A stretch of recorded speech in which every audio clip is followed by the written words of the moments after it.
ज्योतिष में चंद्रमा को मन का कारक माना जाता है। कर्क राशि के स्वामी चंद्रमा जो है, ये इनका जो फेवरेट स्टोन है वो है मोती पर्ल, जिससे संस्कृत में मुक्ता, मुक्ता फल, इस तरह से इंद्र रत्न भी कहते हैं। इससे जीवन रत्न भी कहा जाता है। जिस तरह चंद्रमा एक सॉफ्ट प्लैनेट है, उसी तरह इसका रत्न मोती भी इसका बिल्कुल सॉफ्ट स्टोन है, लेकिन कभी कभी ये ऑपोजिट रिजल्ट भी दे देता है। मोती शुभ फल देने वाला है तो बेटे, पैसे, सौभाग्य प्रदान करता है। मोती मेन रूप तरीके से 8 प्रकार से पाए जाते हैं। आइए इसे धारण करने के लाभ जानते हैं।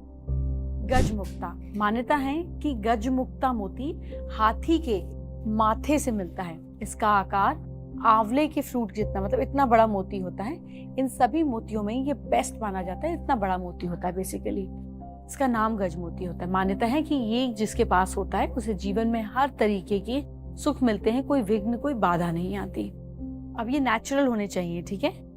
अगला मोती होता है शंख मुक्ता। मान्यता है कि शंख मुक्ता मोती का समुद्र से उत्पन्न हुआ था।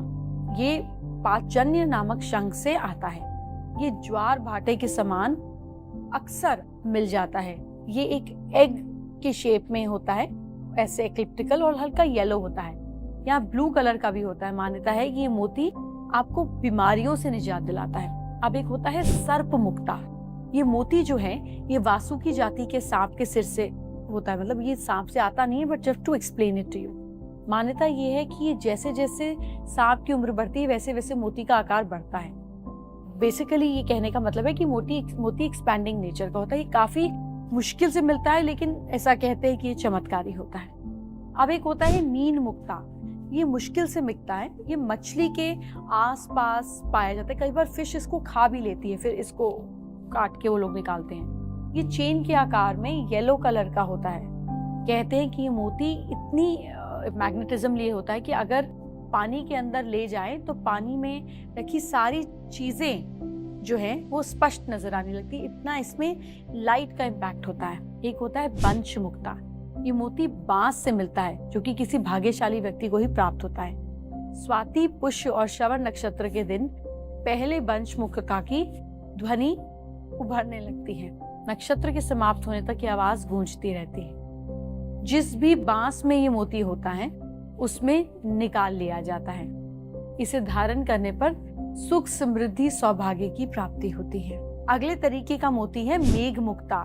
इस मोती का जन्म जो है वो बादलों से होता है, यानी कि उस समय पे मिलता है। मान्यता ये है कि संडे के दिन पुष्य नक्षत्र या श्रवण नक्षत्र में बारिश के दौरान इस तरह का मोती मिलता है। ऐसा कहते हैं गिरता है, बट मिलता है। इस मोती का कलर बादलों के समान होता है, यानी कि हल्का सा ग्रेइश होता है। धारण करने पे लाइफ में किसी भी चीज की कमी नहीं रहती। अगला मोती है शुकर मुक्ता। मान्यता है कि ये मोती जो वराह श्रेणी के शुकर युवा अवस्था में उसके मस्तिष्क से प्राप्त होता है। शुकर मुक्ता कुछ येलोइश राउंडिश आकार का होता है, सुंदर और चमकदार होता है। ये सिद्धियों के लिए अच्छा माना जाता है। किसी अच्छी प्रैक्टिस, मंत्र जाप के लिए ये अच्छा माना जाता है। मान्यता है कि इसको पहनने से मेमोरी बहुत ज्यादा स्ट्रांग होती है।